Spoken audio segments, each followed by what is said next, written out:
चल। नमो हरिताण, नमो सिद्धाण, नमो आयर्याण, नमो वज्रायाण, नमो लोये सर्वसाधारण। आचार्य भगवान नेमिचंद्र सिद्धार्थ चक्रवर्ती द्वारा रचित गोमटसार, जीवकांड, कर्मकांड, धवला, जय धवला वगैरह अनेक ग्रंथ के आधार से हमने एक सब्जेक्ट सिलेक्ट किया है और उसका एक जो टाइटल हमने बनाया है कि मेरे पास कितनी कंट्री का वीजा, मतलब कि मैं कहाँ कहाँ जा सकता हूँ, मेरे पास कितनी कंट्री का वीजा होगा। तो ये क्या है, एक्चुअली क्या कहना चाहते हैं इस टाइटल में, उसके अंदर हमने कल देखा था कि हम करणान युग का जो विषय है, तो करणान युग के विषय के अंतर्गत हम दो टॉपिक ऊपर चर्चा करने वाले हैं। उसके अंदर हमने कल गति और आयु, तो ये गति और आयु क्या है उसकी हमने यथा योग्य कल चर्चा देखी थी, यथा योग्य चर्चा देखी थी, राइट क्या कर। हाँ, ये सही मुझे थोड़ा बराबर। अभी सुनना, गति और आयु संबंधी हमने चर्चा देखी थी कि सबसे पहले हम कल का दोहराएंगे नहीं, लेकिन विषय को पकड़ने के लिए बात करेंगे कि जैसे जिनागम के अंदर चार नाम जो गति के हैं, वो ही चार नाम आयु के हैं। आयु शब्द बहुत कॉमन है, आप कहीं पर भी चले जाओ वर्ल्ड में, तो ये एज आयु हमारी, तो ये आयु क्या है वो सबको पता चल जाता है। लेकिन गति क्या है, तो वो जैन दर्शन के अंदर ही गति शब्द का प्रयोग विशेष रूप से पाया जाएगा कि गति क्या है। तो हमने देखा था कि कल हमने देखा था कि गति और आयु हालांकि दोनों के नाम सेम है, जैसे देव गति, तिर्यच गति, मनुष्य गति और नरक गति।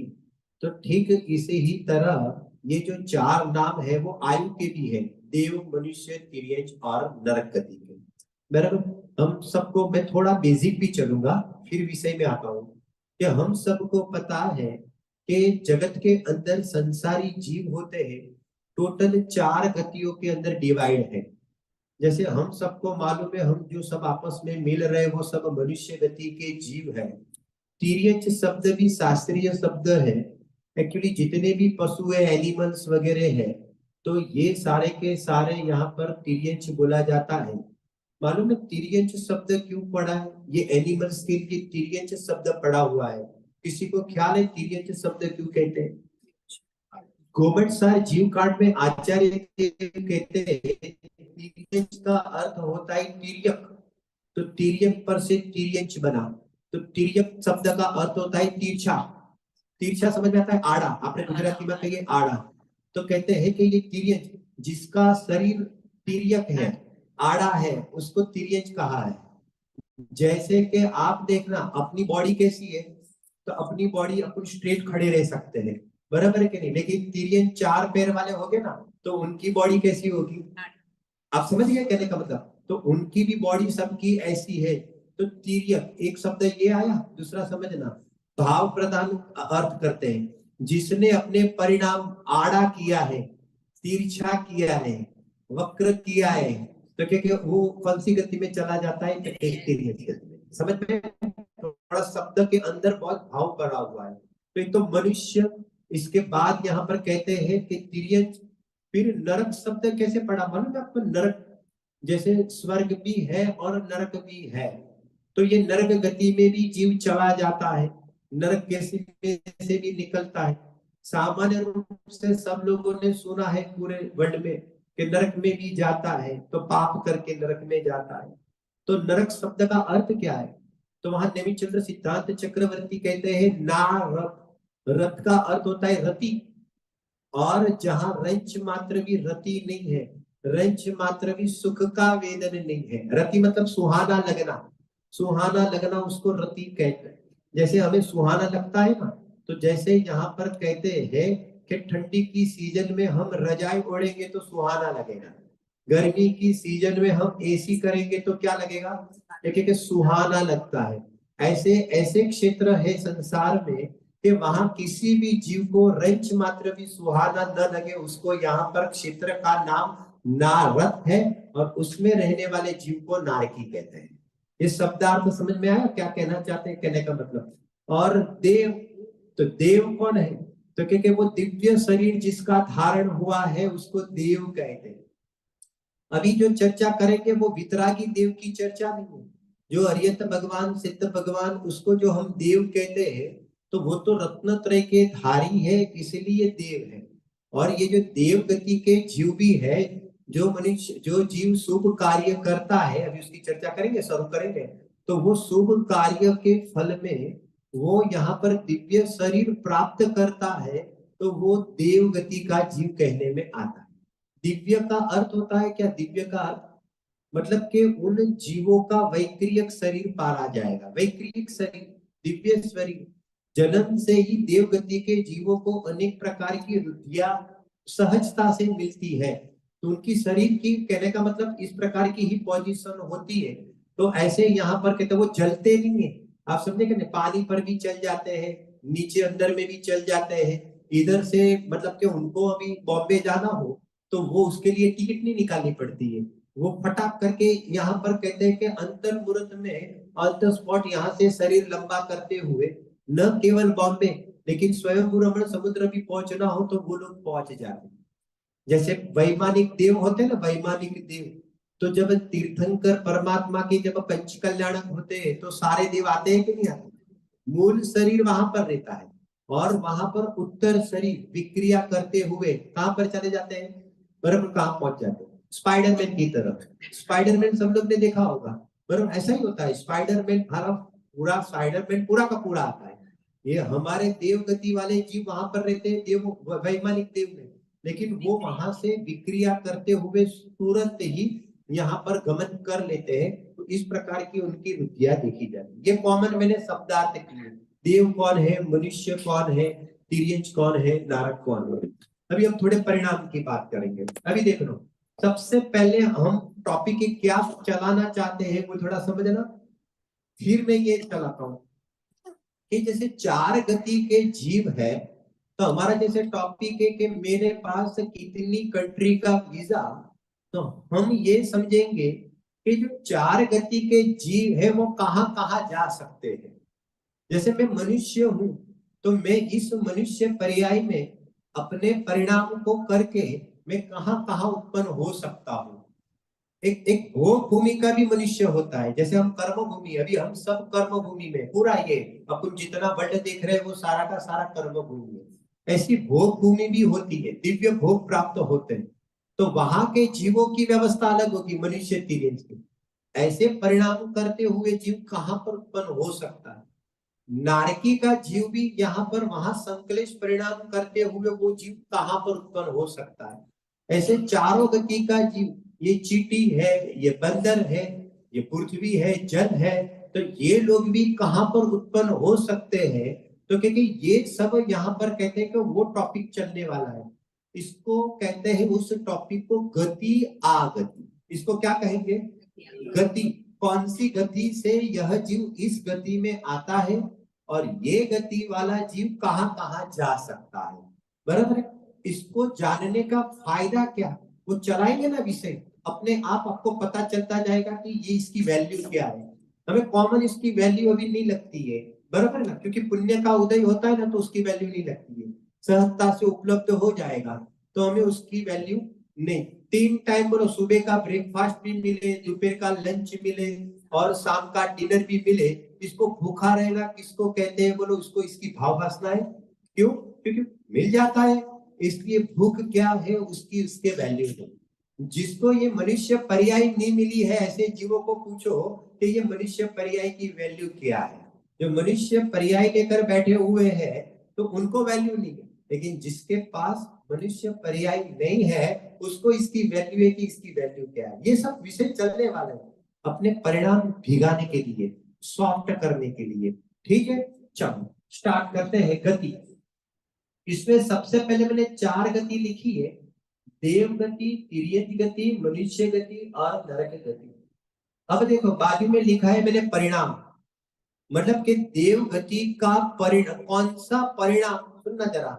यहाँ पर देव गति में यहाँ पर शुभ परिणाम ऐसा मत समझना, तिर्यक गति में अशुभ परिणाम ऐसा मत समझना, लेकिन ऐसा कौन सा परिणाम के फल में देव गति जाएगा ऐसा समझना।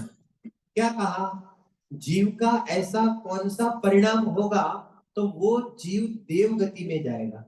कोई विवक्षित जीव का ऐसा कौन सा परिणाम होगा कि वो तिर्यक गति में चला जाएगा। कोई जीव का ऐसा कौन सा परिणाम होगा कि वो मनुष्य गति में चला जाएगा। और कोई जीव का, विवक्षित जीव का ऐसा कौन सा परिणाम होगा तो वो नरक गति में चला जाएगा। बराबर है। हम एक जीव लेते हैं, मान लो यहाँ पर कहते हैं कि एक मनुष्य गति का जीव लेते हैं। अब उसने क्या किया कि हम सबसे पहले यहाँ पर उसको लेते हैं नरक गति का परिणाम की चर्चा।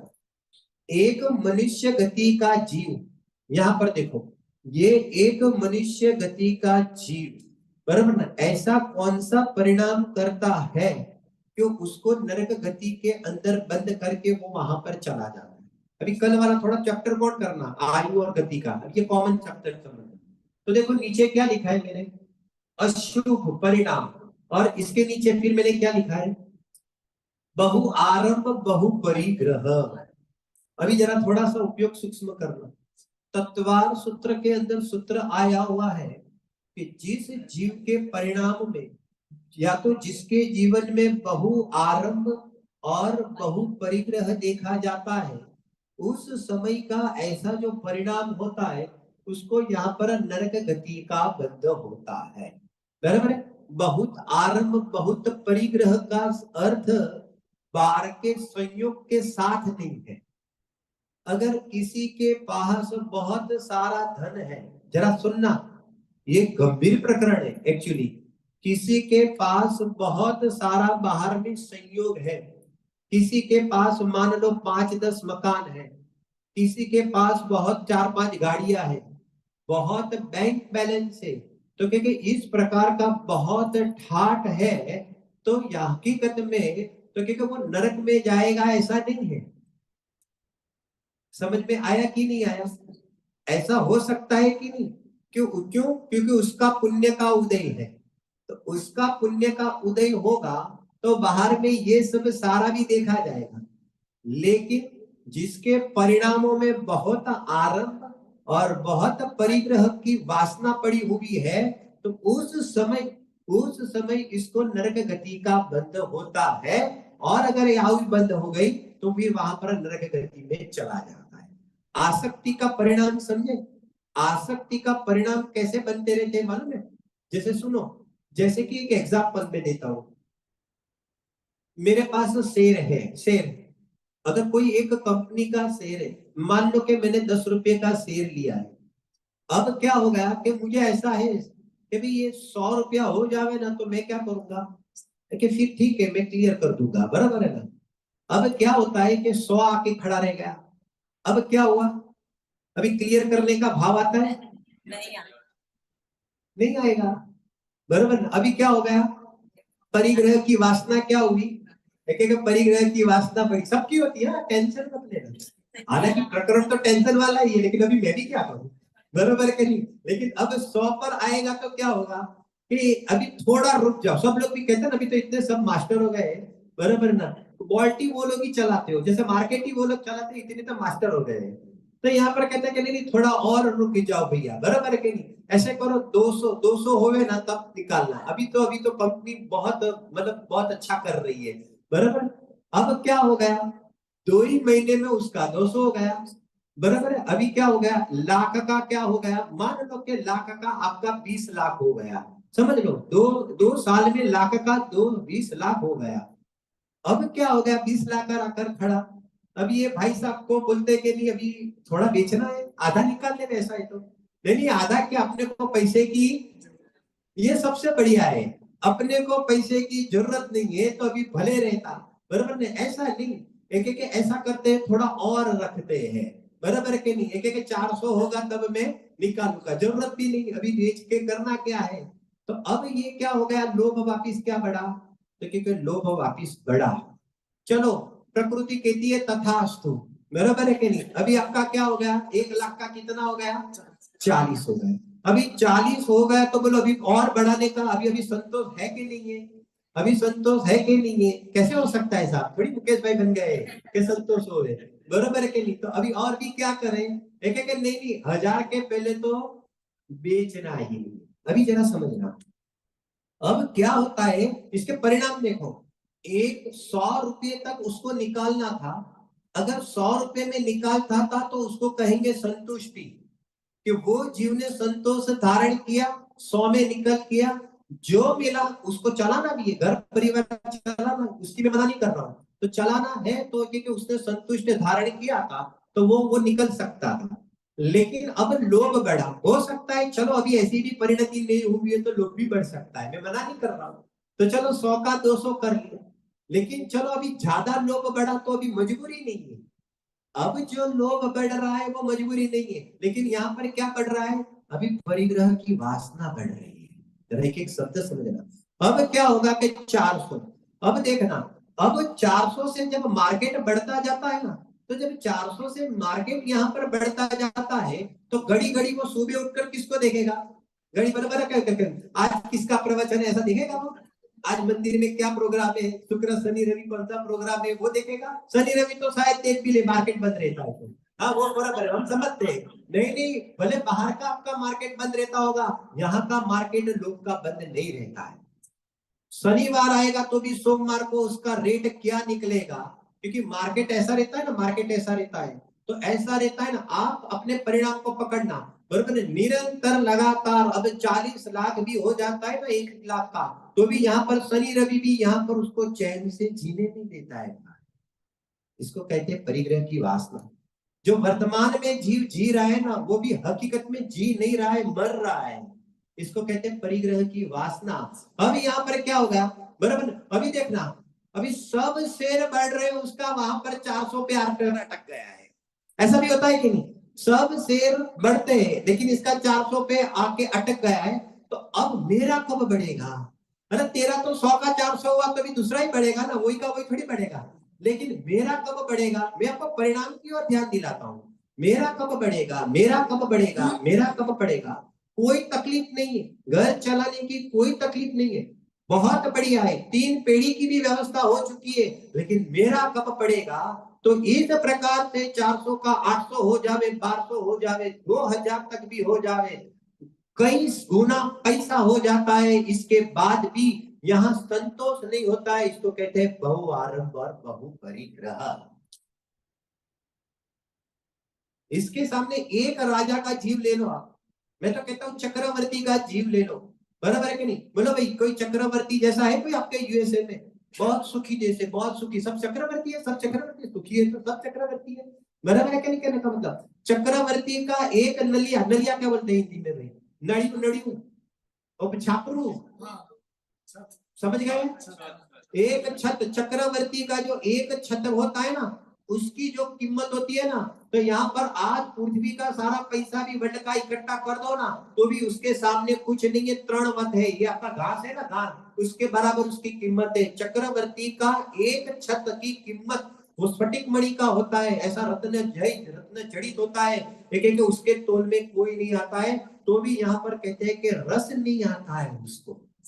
वो चक्रवर्ती को यहाँ पर इतनी संपदा है, 6 खंड का अधिपति होता है, उसके बावजूद भी यहाँ पर कहते हैं कि 6 खंड का स्वामी किसको बोलते हैं, उसके बाद भी उसको रस नहीं आता है, बढ़ता जाता है, बढ़ता जाता है, पूर्व के पुण्य के उदय से बढ़ता जाता है, बढ़ता जाता है, बढ़ता जाता है, लेकिन इसमें रस नहीं आता है, उसके अंदर मन मर चुका है। तो यहाँ पर कहते हैं उसके पास इतना होने के बाद भी यहाँ पर कहते हैं कि वो कौन सा बंद करेगा, एक वो चक्रवर्ती है, तो यहाँ करके सम्यक दृष्टि देवगति का बंद करेगा, गजब होता है, बहुत सारा है तो भी देवगति का बंद कर सकता है, और किसी के पास बहुत बहुत कम हो तो भी मन की कल्पना में, मन में कैलकुलेटर साथ में ही रखता है। व्यापारी होता है ना, सारे व्यापारी की ये दशा है, बराबर है, इतना होता। अभी देखो दूसरा बता में, अगर 1 लाख का 20 लाख होता था ना, तो अभी वो क्या सोचता है मन में, ये मेरे पास मान लो कि 100 शेयर है, तो इसकी जगह पर मेरे पास 1000 होता तो, अभी ऐसा सोचते हैं कि नहीं, तो मेरे को इतना मिलता था, इसकी जगह पर एक ही में ही दाव लगा देता था मैं, 10,000 शेर ही उठा लेता था, तो जिंदगी में कभी भी, बराबर के नहीं। तो ये देखो, ये उसके जो परिणाम है, इसको कहते हैं संक्लेशता। उस परिणाम को क्या कहते हैं? उस परिणाम को कहते हैं संक्लेशता। तो ऐसा परिणाम वाले को कहते हैं बहु आरंभ बहु परिग्रह। तो यहाँ पर कहते हैं कि नरक गति का कारण बनता है। ध्यान में नहीं आता है, जीव सोचता नहीं है। वर्तमान में हमें जो भी भोग मिले हैं ना, पूर्व पर्याय में किया हुआ संतोष का मिला है। वर्तमान में आपको जो भी मिला था ना, मालूम है, एक बात बताऊं आपको, अभी हम यहाँ यूएस में एग्जाम मतलब प्रवचन कर रहे हैं, तो हम यूएस का एग्जाम देंगे। आप सब लोग का इतना बढ़िया घर क्यों है? कभी ऐसा सोचा आप लोगों ने? आपका इतना बढ़िया बढ़िया घर है, फर्स्ट क्लास व्यवस्था है, ये सब क्या है? मालूम है, पूर्व में आपने क्या किया था? पूर्व में आपने बहुत लेट गो किया था, छोटी जगह थी, बराबर के नहीं, कुछ भी ऐसा ही था, आपके पास तो झोपड़ी थी, लेकिन झोपड़ी में रहते हुए भी आपने संतोष धारण किया। तो झोपड़ी में रहते हुए भी आपके पास जो भी घर था, लेकिन कभी कभी भी कर्म से शिकायत नहीं की थी, उसके परिणाम में संतोष वृत्ति के कारण आप इतना प्रचुर पुण्य बांध के बैठे हो, इस प्रकार का बड़ा घर मिल जाता है। और बड़ा घर भी अगर हमको छोटा लगता है, बहुत बड़ा भी छोटा लगता है, महल भी हमें छोटा लगता है, तो फिर प्रकृति कहते हैं तथास्तु, वापिस झोपड़ी में चले जाओ। क्यों? क्योंकि असंतुष्ट होने, यथा योग्य आवश्यकता अलग चीज होती है, और आवश्यकता न होने के बावजूद भी यहाँ पर जो वासना है, फल वासना का मिलता है, क्रियाओं का नहीं मिलता है भाई, बराबर कि नहीं? तो इस प्रकार से हमने सामान्य रूप से देखा, बहु आरंभ बहु, बहुत एक एक गति पर एक एक घंटा चाहिए, लेकिन मुझे आगे मतलब पूरा विषय थोड़ा कवर करना है। तो इस प्रकार का जो एक एग्जाम्पल दिया, और एक दूसरी भी बात बताओ, परिणाम बदलते रहते हैं, एक सर के परिणाम नहीं रहते। जैसे मान लो कि आपके अभी बहुत मतलब बहुत आरंभ वाला परिणाम रहा, तो किसी भी जीव का एक सर का वो परिणाम नहीं रहेगा, फिर वापिस वो परिणाम में भी गिरावट आएगी। आप समझे? उसमें भी मंदता आती है। अगर उसमें भी मंदता आती है तो फिर वो नरक गति में नहीं जाएगा, फिर वो वापिस वापिस मनुष्य में आ जाता है। इसलिए वो टेंशन लेकर मत चलो। अंतर्मुहूर्त का परिणाम होता है, अंतर्मुहूर्त है, अंतर्मुहूर्त मतलब समझ गए ना, 48 मिनट में एक समय दो समय कम, उसको अंतर्मुहूर्त कहते हैं। ये भी बड़ा की अपेक्षा है, इतना बड़ा भी काम नहीं लगता है। 2 मिनट हुआ, 1 मिनट हुआ, और तुरंत यहाँ पर परिणाम बदल गया। तो अब क्या हो जाता है कि वापिस परिणाम डाउन हो जाता है, तो फिर मनुष्य गति का बंद होगा। ऐसा होता है, जैसे शेयर मार्केट होता है ना, ऐसा ही जाता है। ऐसा होता है कभी कभी ऐसा होता है रॉकेट की तरह, शेर भले कोई रॉकेट बन जाए, लेकिन ऐसा होता है? ऐसा नहीं होता, ऐसा होता है। समझ गए?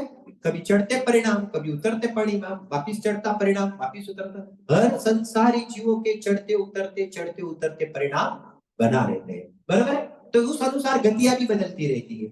अभी आगे देखो, अब यहाँ पर लेते हैं तिर्यंच गति को, लेते हैं पहले कि मायाचारी और छल कपट के परिणाम उसके अंदर कहां पर चला जाता है जीव? देखिए कि तिर्यंच गति को भोगने चला जाता है। क्या आपको मालूम है तिर्यंच गति का लिस्ट बहुत बड़ा है? इस संसार में जितने भी जीव है, उसमें सबसे ज्यादा हाईएस्ट कौन सी गति के जीव है? बोलो, सबसे हाईएस्ट कौन सी गति के जीव है? ये सारे के सारे, अभी मैंने चित्र भी बनाए हैं, देखो नीचे एक इंद्री के चित्र है कि नहीं? ये सारे के सारे आप पृथ्वी पर देख रहे हो, बराबर है कि नहीं? तो ये सारे के सारे कौन से? अच्छा थोड़ा अभी जब बता दो भाई, अभी थोड़ा बता दो। ये देखो, एक इंद्री में पृथ्वी, जल, अग्नि, वायु, वनस्पति, जरा, हाँ हाँ हाँ, बस इसको थोड़ा वो करो, जूम करो, एक इंद्री वाला थोड़ा बताओ नीचे। हाँ, बराबर है। अभी देखो, अभी कुछ दिखता है उसमें? इसमें भले कुछ ना दिखो, अभी हम बताते हैं क्या क्या आप देखते हो आप, बराबर के नहीं? देखो, एक इंद्री मतलब आप समझते हैं, पृथ्वी, जल, अग्नि, वायु, वनस्पति, ये जो भी आप पहाड़ देख रहे हो, वो सारे के सारे पृथ्वी काय के जीव है। मैंने सुबह भी उदाहरण दिया था ग्रांड कैनियन का, पत्थरों के पत्थर भरे हुए हैं। मालूम है वहां पर जाते हैं जीव, एक गंभीर बात बताऊं, मालूम है ज्यादा कौन से जीव वहां पर पैदा हो जाते हैं? पृथ्वी काय के अंदर इतने सारे, ये ग्रांड कैनियन, ये तो एक मैंने सैंपल दिया, बराबर कि ये जितनी पृथ्वी आप देख रहे हो, तो क्या उसके अंदर कौन उत्पन्न हो जाएगा, अभी उसकी चर्चा करेंगे, बराबर है कि नहीं? तो उसमें कौन उत्पन्न हो जाएगा? मालूम है आपको, एक नरक गति के जीव को छोड़ दो, बाकी के 3 गति के जीव उत्पन्न हो सकते हैं। जल का ये आपका नायगरा धोध, कितने जीव हो गए नायगरा धोध में? कितने जीव हो गए? कितने जीव हो गए? बरोबर है, असंख्यात जीव होते हैं। असंख्यात मतलब आप काउंट नहीं कर सकते हो। तो क्या क्या ऐसे ऐसे, ये तो एक नायगरा धोध है, क्या वर्ल्ड में एक ही नायगरा होगा? क्या पूरी पृथ्वी पर इतना ही होगा? जितना भी जल देखते हो वो जीव है, वो जीव राशि है, उसको सुख दुख का वेदन होता है, वो बताना चाहते हैं। बराबर के नहीं? नल खोलते हैं तो पानी है ना, आपका पानी वो पत्थर पर, वो वॉश बेसिन में वो गिरता है ना, तब गिरते हैं तो सुनो, जैसे किसी पर बॉम्ब ब्लास्ट होता है और जो तकलीफ होती है, वो एक इंद्रिय जीव वहां पर कहते हैं कि गिरते हैं, उनको भी यहाँ पर फीलिंग्स होती है। बहुत गंभीर है भाई। जैन दर्शन जब त्रस्त जीवों की हिंसा का भी त्याग करना कहते हैं, स्थावर जीवों की हिंसा से भी बचने के लिए कहते हैं, यथा योग्य प्रमाद छोड़कर यथा योग्य जीव की रक्षा करने के लिए कहते हैं, तो क्या ऐसा नहीं कहते? अभी चलो आगे। पृथ्वी का एक, जल का एक, ये जो आप चूल्हा वगैरह सड़गाते हो, ये इलेक्ट्रिसिटी चलती है, वो सारे के सारे अग्नि काय के जीव है। वायु हम समझते हैं, ये सब हम जो श्वास में ले रहे हैं वो सब वायु काय के जीव है। वनस्पति का तो कोई पार नहीं, चारों बाजू देख लो वनस्पति वनस्पति वनस्पति काय के जीव है। तो यहाँ पर देख लेना, तिर्यंच में एक इंद्री वाले भी है, 2 इंद्री भी है, 3 इंद्री चीटी वगैरह भी है, भवरा वगैरह भी है, और संगनी भी है, और संगनी पंचेंद्री जीव भी है, हाथी घोड़ा भैंस वगैरह, और सारे के सारे ये तिर्यंच गति के जीव है। अभी जरा ऊपर कर दो वापिस। हाँ, अभी ये सब परिणाम कौन से परिणाम से वहां पर चला जाए? एक छल का परिणाम, एक छल कपट का जो परिणाम अंदर में उत्पन्न होता है, किसी को मतलब चीटिंग करने का जो हमारा परिणाम उत्पन्न होता है, तो यहाँ पर मर के कहां पर चला जाता है जीव? तो क्या ये तिर्यंचों में, फिर एक इंद्री से लेकर पंचेंद्री में कहीं पर भी, तो क्या तिर्यंचों के अंदर वो चला जाता है। अभी अभी ऐसी ऐसी खतरनाक बातें, अभी कितनी बातें बतावे लेने बैठे ना। शास्त्रों में ऐसा आया हुआ है कि किसी ने, मान लो कि कोई श्रावक है, व्रत धारण करता है, अगर व्रत धारण करता है तो उसकी शक्ति तो 5 उपवास की है, इसके बाद आगे की शक्ति नहीं है। और अगर आगे की शक्ति नहीं होने के बाद भी, आप समझेंगे नहीं, खींचता है ना, क्या खींचता है? उपवास खींचता है।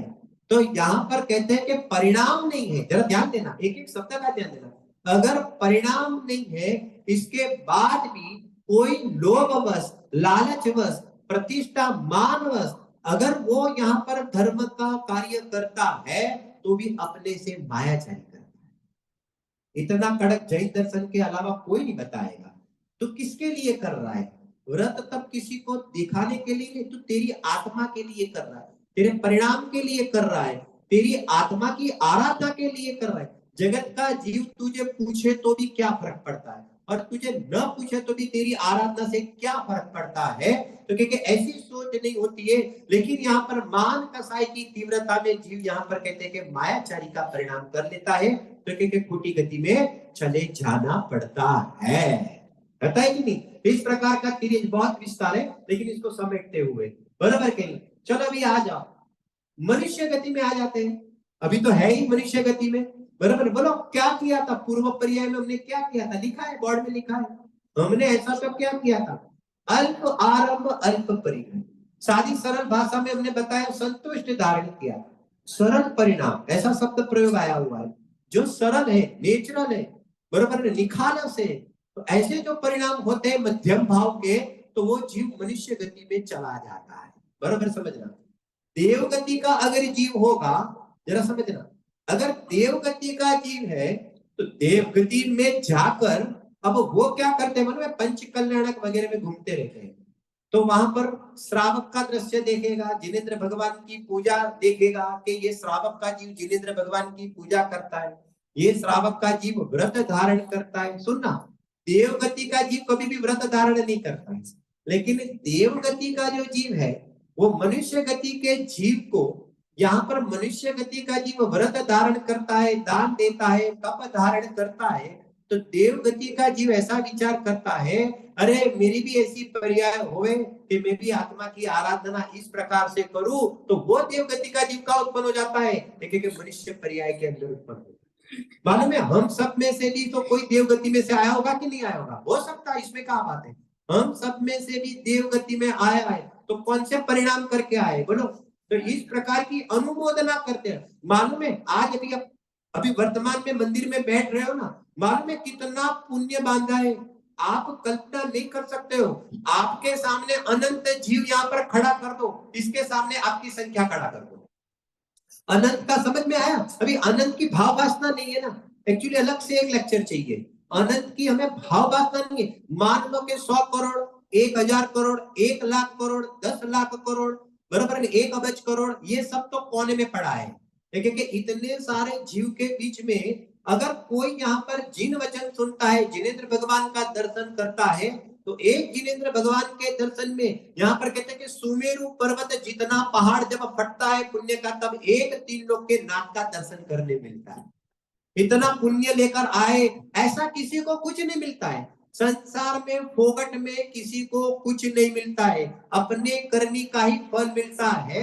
तो जिनेंद्र भगवान का दर्शन भी अपना फल है, तो एक 3 लोकनाथ का नाथ। तो यहाँ पर कहते हैं कि वहां पूर्व में देव पर्याय में भी ऐसी भावना भाई, तो मनुष्य में आ गया, तो यहाँ पर कहते हैं कि उसको भी इस प्रकार का लाभ मिलता है। समझ में आया क्या कहना चाहते हैं? ये बहुत बड़ी बड़ी बात है। इस प्रकार से अल्प आरंभ और अल्प परिग्रह, तो इस संतुष्टि, अल्प परिग्रह को आप संतुष्टि की भाषा में समझो, जो मिला ठीक है, बराबर के बहुत बड़ा लाभ का विकल्प तो था, लेकिन नहीं हुआ, नहीं हुआ तो okay, no problem, that's all, बराबर के इसके बिना भी मेरा चलता है, पहले भी मेरे पास नहीं था तो भी मैं था, मेरा चलता ही था, अभी आज अल्प है। अल्प, मेरी बात सुनो, अल्प और ज्यादा ये नक्की किसने किया? ये मनुष्य की सोच है, ये हमारी सोच है। ज्यादा और कम कुछ नहीं होता है, आप समझे कहने का मतलब? जो होता है अपने आप में पर्याप्त होता है। ऐसी जो सोच वाला होता है, तो वो कहते हैं कि ये मनुष्य गति वाला ऐसा जीव होता है। चलो देवगति, देवगति में धर्मानुराग के परिणाम, बोलो चलो देवगति में जाने के परिणाम कौन कौन करते होंगे? मैं ही आपको पूछ लेता हूँ। 4 गति में से, 4 गति में से कितनी गति वाले जीव यहाँ पर देव गति में क्या बंद करता होगा? ऐसा भी बोल सकते हैं, देव गति में जाने का परिणाम करता है या देव गति का बंद करता है? हाँ बोलो।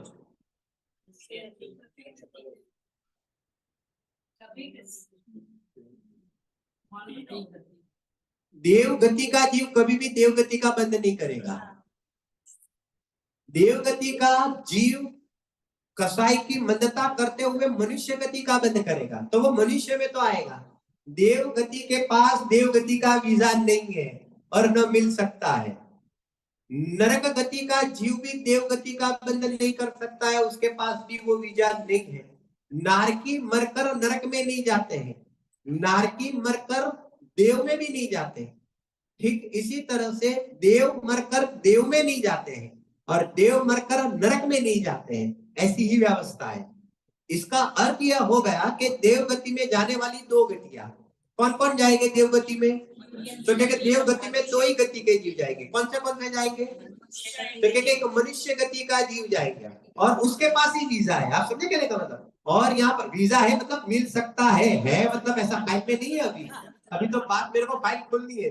आप सब कल भी बोला था, मुंगेरी लाल के एक भी जन सपना मत देखना, बराबर है, कल्पना लोक में मत जीना। अभी तो देखो फाइल खोलते हैं, एक मनुष्य गति का जीव और एक यहाँ पर तिर्यज गति का जीव, ये 2 गति के जीव है ना, वो ही यहाँ पर कहते हैं कि देव गति में उत्पन्न होते हैं, बराबर। ये कॉमन कथन है, इसके बाद मैं दूसरी बात में करता हूँ, पहले ये कॉमन समझो। कौन जाता है? तो मैंने लिखा है धर्मानुराग के परिणाम। तत्वार सूत्र के अंदर सूत्र आया है कि देव आयु के आश्रव का कारण क्या? तो ऐसा लिखा है कि सम्यक्त्व के साथ जिसने व्रत धारण किया है, तो क्योंकि वो देव आयु देव गति का बंद करता है, बराबर। इसके बाद कौन यहाँ पर देव गति का बंद करता है? सुनना, सम्यक दृष्टि तो देवगति का बंद करता ही है, लेकिन मिथ्या दृष्टि जीव भी देवगति का बंद करता है। तो मिथ्या दृष्टि में कौन करेगा? तो जो अकाम निर्जरा करता है कि वो देवगति का बंद करता है। अकाम निर्जरा समझे? अकाम निर्जरा, कभी अकाम निर्जरा करे भवन त्रिक में सुरतन धरे, बराबर, जो विमानवासी हूँ था, बराबर, बाकी की बातें करते हैं, बराबर है ना, फिर तन लेंगे, बराबर। अकाम निर्जरा करता है, आपको शारीरिक तकलीफ आई तो भी आपने यहाँ पर क्या कि किसी का, सुनो, शारीरिक तकलीफ आने पर भी आपने शांति से धैर्य धारण रखा, तो उस समय आपकी अकाम निर्जरा हो गई, आप देवगति का बंद कर रहे हैं। 60-70 साल की उम्र हो गई, 80 साल की उम्र हो गई, जैसे जैसे एक उम्र बढ़ती जाएगी तो ये शरीर हमेशा यहाँ पर साथ देने वाला नहीं है, बराबर है कि नहीं? तो क्या कुछ ना कुछ घसेगा, कुछ ना कुछ प्रॉब्लम चालू हो जाने वाली है। तो ऐसे में भी आपने क्या किया, क्या आपने यहाँ पर शांति रखा, न डॉक्टर का दोष देखा, न घर वाले का दोष देखा, सिर्फ दोष देखा तो पूर्वकृत कर्म के उदय ही देखा। पूर्व ही में मैंने ऐसे कुछ परिणाम कर दिए थे, उसके कारण इस प्रकार से शरीर में रोग आया है, बराबर कि नहीं? ऐसा सोचते हुए, किसी का दोष न देखते हुए, बराबर, शांति रखता है, सहन करता है, तो इसको क्या हो जाता है? बोलो, इसको क्या हो जाता है? देखिए, इसकी अकाम निद्रा होती है। तो ऐसी अकाम निद्रा में क्या हो जाता है? बोलो, ऐसी अकाम निद्रा में क्या हो जाता है? क्योंकि देवगति का बंधन, मालूम है, एक तो अलग प्रकार से, बोलो अलग प्रकार से। घर में क्या होता है, मालूम है, कभी कभी कोई व्यक्ति कमजोर होता है, अभी कोई व्यक्ति कमजोर होता है, कोई व्यक्ति जोरदार, उसका पुण्य का उदय चलता है। अभी कोई व्यक्ति में मैं नाम नहीं दूंगा, कोई संबंधों का नाम नहीं दूंगा, वो थोड़ा डेंजर है, बराबर है कहने का मतलब। तो जैसे कि किसी की बहुत चलती है, अभी किसी की बहुत चलेगी तो फिर वो क्या करेगा, बात बात में क्या करेगा, रुबाब करता है ना, तो बात बात में रुबाब करता है। ऐसा सब पहले, हाँ, सब पहले एक बात है। तो ये बहुत बड़ा तकलीफ वाला विषय है, बरोबर है, सबकी फाइल खुलती है इस टेबल पर, इस विषय में सबकी फाइल खुलती है, बरोबर के नहीं? अभी सुनो, बात ऐसी होती है ना कि अभी क्या होता है कि ऐसा ही है कि पुण्य का उदय और पाप का उदय चलता रहता है। तो ये इसका पुण्य का उदय होता है ना, तो वो क्या है कि कसाई में, मान कसाई में, अहम में कुछ ना कुछ बोलता रहेगा, कुछ ना कुछ बोलता रहेगा। तो सामने वाला पात्र क्या करता है ना, हर चीज को शांति से सहन करता है, तब उसकी अकाम निद्रा हो। अभी डेंजर बात बताऊं, डेंजर, जो कसाई की तीव्रता में, मान कसाई की तीव्रता में किसी को गिनता नहीं है, तो उस समय वो नरक गति का वध करता है, और जो शांति से सहन करता है वो देवगति का वध करता है कि नहीं? कैसा गजब का स्वरूप है कि नहीं? हर कदम कदम पर जैन दर्शन हमें क्या बताता है? शांति, शांति और शांति, समता, समता, समता। समता में फायदा ही फायदा है। समता के अंदर जितना काल संसार में रहोगे तो इतना फायदा है, और यहाँ पर कहते हैं कि उसके माध्यम से धर्म मार्ग में जुड़ जाते हो तो फिर तो ऐसा फायदा है कि कभी इस संसार के अंदर रहना ही नहीं पड़ेगा। ऐसे बहुत सारे उदाहरण, अभी मेरे पास इतना समय नहीं है, प्रथमान योग पूरा का पूरा भरा हुआ है कि यहाँ पर इस प्रकार के परिणाम। एक उदाहरण दे दूं, छूट दे दो आपको, मैं दे दूं, बराबर है कि नहीं? गोपाल दास बरैया जी का नाम सुना है आप लोगों ने? गोपाल दास जी बरैया, एक अपने बहुत, मेरे ख्याल में 100 साल हो गए होंगे, शायद 100 साल पहले एक बहुत बहुत बहुत बड़े विद्वान हो गए, जो जन प्रश्नोत्तरी माला, जो ये सब लिखा है सिद्धार्थ में, वो सब उनकी उस जमाने की लिखी हुई थे, बराबर है कि नहीं? अभी उनका इस प्रकार का पाप का उदय था कि उनकी जो पत्नी था ना, उनकी पत्नी का नाम पता है आपको? गोपाल दास बरैया की पत्नी का नाम हम सबको मालूम है, निर्जरा देवी। क्या थी? ये मैंने नाम रखा है, हकीकत नहीं ना, निर्जरा, पर्वों की निर्जरा करने वाली, वो निर्जरा देवी, मतलब आप समझ गए क्या मतलब, बराबर है कि नहीं? मतलब कि पत्नी कड़क हो तो उसका नाम बदल डालो, बराबर के नहीं? उसका आधार कार्ड में से नाम बदल के उसका क्या नाम लिख डालो, निर्जरा देवी, बराबर के नहीं? निर्जरा मतलब समझ, कर्मों का खिरना, उसको क्या कहते हैं? निर्जरा। अब क्या है कि गोपाल दास बरैया की जो पत्नी थी ना, वो फेमस है, अभी वो लोग है भी नहीं, इसलिए मेरे को टेंशन नहीं। तो अब बात ऐसी है कि वो जो पत्नी थी, तो अभी हर जगह पर क्या करती थी, तो कि हर जगह पर पंडित जी को क्रोधित करती, पंडित जी को क्रोध करे, पंडित जी पर क्रोध करे। और उनको उस जमाने में वो हुक्का हुक्का आता था ना, वो चलम लेकर पीने का, बराबर है कि नहीं? तो उस जमाने में वो हुक्का पीती थी।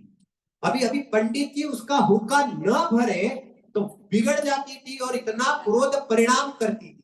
तो एक बार पंडित जी प्रवचन कर रहे थे और पंडित जी हुक्का भरे बिना पंडित जी प्रवचन में आ गए और पूरे प्रवचन के अंदर उन्होंने क्या किया, एक शोर मचा दिया पत्नी ने, बराबर ना? पंडित जी का नेचर इतना सरल, इतना मृदु कि पंडित जी गादी पर से खड़े हुए, उठकर उनके घर पे गए और पूरा वो चिलम होता है ना, वो जो बोलता है हुक्का, लेकिन वो भर के दिया और शांति से आकर यहाँ पर गादी पर बैठकर प्रवचन करते। ऐसे भी जगत में जीव है। तो इस समय इतने काल में पंडित जी की क्या हो गई, पंडित जी की क्या हो गई? देखिए कि उसको कहते हैं अकाम निर्जरा। तो देखिए ये शांति से उस समय गोपाल दास भरैया जी ने क्या सोचा होगा? गोपाल दास जी भरैया जी सोचते हैं कि उसमें ये मेरी पत्नी का कोई दोष नहीं है, पूर्व में ही मैंने न जाने कितना उसको परेशान किया होगा, न जाने मैंने इसको कुछ आज तकलीफ दी होगी, तब जाकर कहते हैं कि ये मेरे साथ ऐसा व्यवहार करती है। तो क्या ऐसा शांत भाव को पंडित जी रहते हैं। उस समय पंडित जी की क्या होती है? देखिए पंडित जी की यहाँ पर अकाल निद्रा होती है। तो उस समय भी पंडित जी को क्या होता है? देखिए देव गति का बंध होता है। फोगट में देव गति नहीं मिलती है, बहुत कीमत चुकानी पड़ती है। और उसकी कीमत क्या है? पैसों से कीमत नहीं चुकानी पड़ती है, क्षमा भाव से कीमत चुकाई जाती है, मृदु भाव से, संयम भाव से चुकाई जाती है। तो ऐसे जो परिणाम होते हैं, अज्ञान दशा में किए हुए व्रत तप आदि भी, वो भी यहाँ पर आचार्य भगवान कहते हैं कि यहाँ पर कहते हैं कि देव गति का उसको बंध होता है। तो वो जीव क्या चला जाता है? एक देव गति का जीव, वहां देव गति में वो जीव चला जाता है। एक बहुत बढ़िया उदाहरण आप सबको भी पता होगा, मेंढक का जीव, एक सेठ का जीव था, एक सेठ का जीव। अब सेठ का जीव को क्या था? सामायिक करने का एक नियम था। अब यहाँ पर क्या करेंगे, सेठ जब सामायिक करे तो उन्होंने ऐसा नियम लिया था कि ये जो दीपक होता है ना, उसके अंदर तेल भर दिया जाए। अब जब ये कहते हैं कि तेल खाली हो जाएगा तब मैं अपने सामायिक से खड़ा हो जाऊंगा। अब क्या होता है कि सेठ तेल भरे और सामायिक में बैठे। अब यहाँ पर क्या हो गया कि पत्नी को तो पता नहीं। अब पत्नी क्या करती है कि जैसा खाली होता है दीपक तो वापिस तेल भरती है। अभी यहाँ पर कहते हैं कि सेठ तो सामने देखता रहे, जैसा जैसा दीपक खाली होता जावे तैसे तैसे घड़ी घड़ी घड़ी घड़ी घड़ी घड़ी पत्नी क्या करे, एक तेल भरती रहती है, तेल भरती रहती है। अब पंडित जी के क्या हुए, वो सेठ के एक परिणाम बिगड़ने लगे। क्यों? क्योंकि ज्यादा देर तक एक ही चीज में किसी का भी परिणाम टिकता नहीं है। वस्तु का स्वभाव है, वस्तु का स्वरूप ही ऐसा है। अब सेठ को आकुलता हुई और आकुलता में इतनी यहाँ पर तृषा लग रही थी, तो जल जल पानी पानी। अभी सेठ क्रिया से बंधे थे तो उठे नहीं और सुखा जा रहा है, सुखा जा रहा है। और सुखते सुखते सुखते यहाँ पर कहते हैं कि पानी पानी पानी पानी करते करते करते देह छोड़ते हैं। तो मरकर कहते हैं कि उनके घर के पास वो कुआं था, तो कुआं के अंदर मेंढक बन के उत्पन्न हो जाते। बराबर कि देखो क्रिया कौन सी दिखेगी? एक एक शुभ, लेकिन अंदर में परिणाम कौन से थे? अशुभ। ऐसे अशुभ थे कि वो तीर बहुत हल्की क्रिया में चला, लेकिन मेंढक बन गए। अभी देखना, जबरदस्त देखना, सेठ बन गए क्या? एक सेठ बन गए मेंढक। अब मेंढक बन गए और मेंढक यहाँ पर कहते हैं कि अब क्या था कि पूर्व का संस्कार तो था, देव शास्त्र गुरु का ये सब वगैरह थोड़ा अच्छा लग रहा था, तो ये सब संस्कार था ना। तो भले तिर्यक्ष में भी चले गए। तो अब क्या हुआ कि यहाँ पर महावीर स्वामी भगवान का समोसरण आया। और जब महावीर स्वामी भगवान का जब समोसरण आता है तो ये सारे गति के जीव, सारे गति मतलब सॉरी नर गति के तो नहीं जाते, लेकिन ये जैसे कि ये मनुष्य गति के जीव, ये तिर्यक गति के जीव सब सरोसरण के अंदर जाते हैं। तो अब क्या हुआ मन में, वो मेंढक को भी क्या हुआ, संगनी पंचेंद्रिय है ना, वो भी अपनी तरह विचार करता है। मैं मेंढक की बात कर रहा हूँ, वो देड़का ड्राउ ड्राउ करने वाला। तो यहाँ पर कहते हैं कि वो भी कूदता कूदता कहां पर जा रहा था? देखिए समोसरण में जा रहा था, जिनेन्द्र भगवान की देशना सुनने के लिए जा रहा था। तो ऐसे ऐसे कूदते कूदते उत्साह के साथ कूदते कूदते जाता है और उसी समय राजा श्रेणिक भी हाथी पर जाते हैं और राजा श्रेणिक हाथी पर बैठते बैठते जाते हैं। वो यहाँ पर कूदका करते करते जाते हैं और तुरंत ही हाथी का पैर कहाँ पर आ जाता है, उस मेंढक पर आ जाता है। प्राणांत हो गया। बोलो मरकर कहाँ चला गया, मरकर कहाँ चला गया, देव बन गया।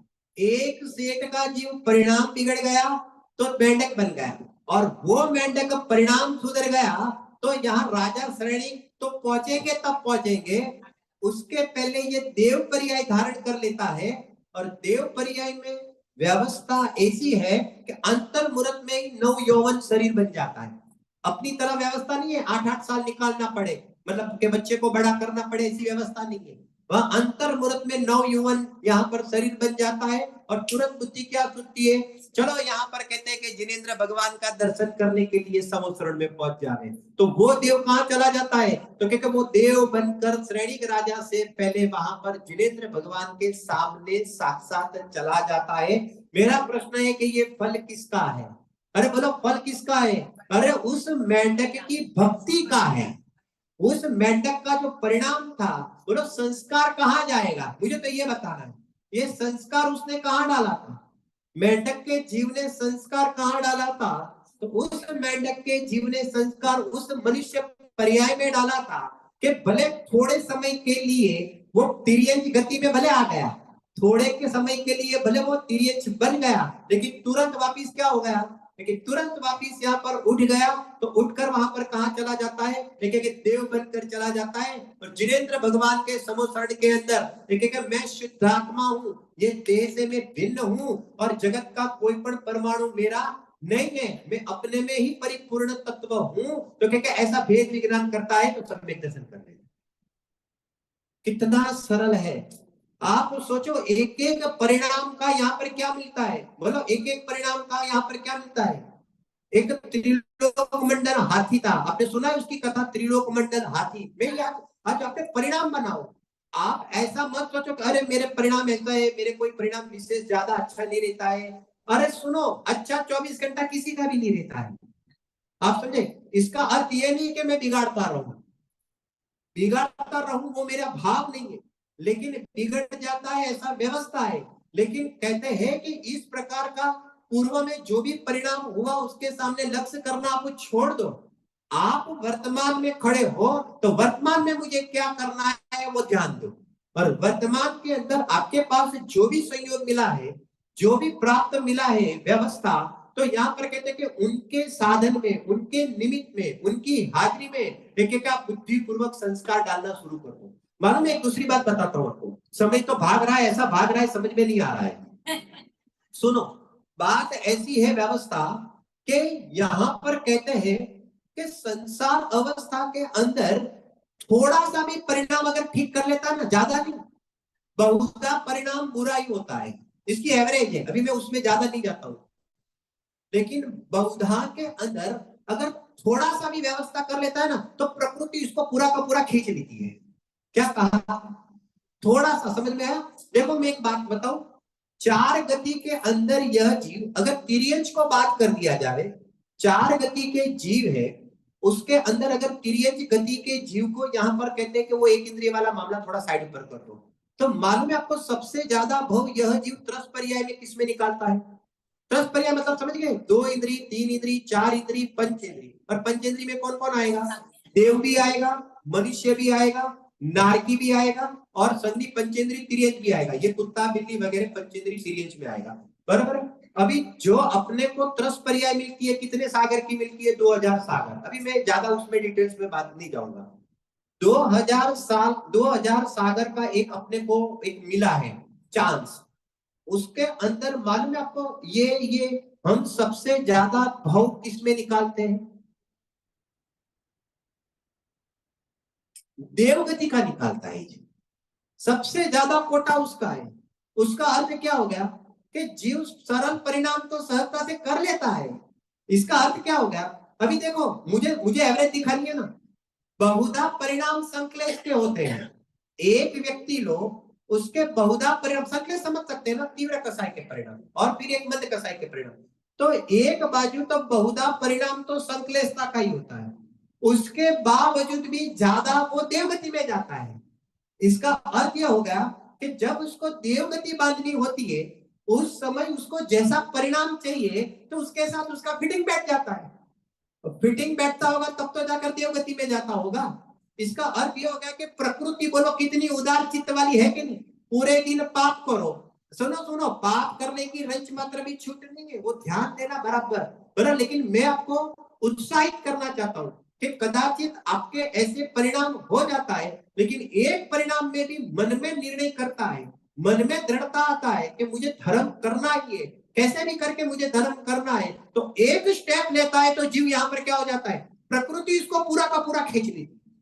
और प्रकृति पूरा का पूरा खींचने में क्या करता है कि फिर वो देव में जाएगा, वहां से निकल कर क्या कहेंगे, संस्कार लेकर गया ना, तो संस्कार लेकर गया तो वापिस मनुष्य में आएगा। मनुष्य में इसको क्या सूझेगा, बोला मनुष्य में क्या सूझेगा, वापिस देव पूजा, गुरु उपासना, स्वाध्याय, संयम, तप, दान, षटकर वाणी, धीरे धीरे वापिस थोड़ा सा मनुष्य आ गया तो वापिस क्या कर हो गया, कहां पर चला गया, देव हो गया। वहां पर हो गया, योग्यता बन गई तो सम्यक दर्शन कर लिया, सम्यक दर्शन कर लिया तो नियम से मनुष्य में आया, मनुष्य में आया, उसने मुनि दीक्षा अंगीकार कर ली, मुनि दीक्षा अंगीकार कर लिया, ध्यान में बैठ गया।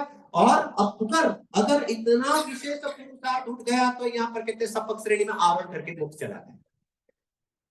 कितना सरल है मोक्ष में जाना, कितना सरल। संसार में रखड़ रहा है वो अज्ञान के कारण रखड़ रहा है, बराबर ने। मेरा काम नहीं, अपन क्या बोलते नहीं नहीं मेरी ऐसी योग्यता नहीं। अरे तेरे में भले अभी भगवान बनने की योग्यता नहीं है, लेकिन यहाँ धर्म की शुरुआत करने की योग्यता तो है कि नहीं, है कि। अंजन चोर नाम सुना है आप लोगों ने, अंजन चोर का, बराबर है कि नहीं। अंजन चोर अभी कहाँ है, कोई बताएगा मुझे, अंजन चोर कहाँ है, कहां पर है अंजन चोर, मोक्ष में, बराबर है। मालूम है आज मुझे एक भी उदाहरण अंजन चोर का नहीं मिल रहा है कि इसके जैसा था। क्यों, क्योंकि उससे ये सारे सब अच्छे हैं। अंजन चोर जैसा था, सप्त व्यसनी और इतना पापी जीव था, लेकिन क्या हो गया, तो क्या यहाँ पर थोड़ा सा इसको धर्म का मार्ग मिल गया तो उसी भव में उसका क्या हो गया, सारे के सारे धड़ धड़ धड़ करके पाप क्या कर दिया, वही भव के अंदर पाप भी तोड़ दिया, सम्यक की प्राप्ति कर ली, मुनिव्रत अंगीकार कर लिया, सपक श्रेणी आरोप कर लिया, मोक्ष चला गया। बोलो कितना समझ है कि नहीं। इस प्रकार धर्म सरल ही होता है, स्वभाव है। बोलो पानी को ठंडा करने के लिए बोलो क्या करना पड़ता है, बोलो जगत के अंदर पानी को ठंडा करने के लिए कोई व्यक्ति क्या करता है, कोई क्या करता है, बस अग्नि को दूर कर दिया जाए। अगर अग्नि को दूर कर दिया जावे और नेचुरल फॉर्म में रखा जावे तो अपने आप क्या हो जाएगा, अपने स्वभाव रूप आ जाएगा, मतलब शीतल रूप हो जाएगा। ऐसे यहाँ पर कहते हैं कि संसार से खिसकने के लिए क्या करना पड़ेगा, देखिए जो भी कर्म का उदय है, देखिए उसके अंदर शांत भाव से सहना है, उससे भेद विज्ञान करना है, अपनी आत्मा को पहचानना है। और धर्म के नाम पर कुछ नहीं है, यही मैंने के बस देह और आत्मा से भेद विज्ञान करो और उदय का जो फल आता है उसके ज्ञाता रहो। तो यहाँ पर धीरे धीरे धीरे क्या हो जाएगा, देखिए धीरे धीरे कर्म भी शांत हो जाएगा, आत्मा अपनी आत्मा में शांत हो जाएगा और क्या हो जाएगा, इस संसार से सहजता से छूट जाएगा। ये गतियों का परिणाम और ये गतियों का फल, उसकी क्या व्यवस्था है, ये एक सेशन हुआ। कल नेक्स्ट सेशन के अंदर कौन सी गति वाला आगे आएगा, चार्ट अनुसार जाएगा तो वो कहां पर किस प्रकार से जाता है और सम्यक होता है तो फिर उसके अंदर क्या व्यवस्था हो जाती है फर्स्ट क्लास, तो वो सारी विस्तार से चर्चा हम करें। जिनवाणी और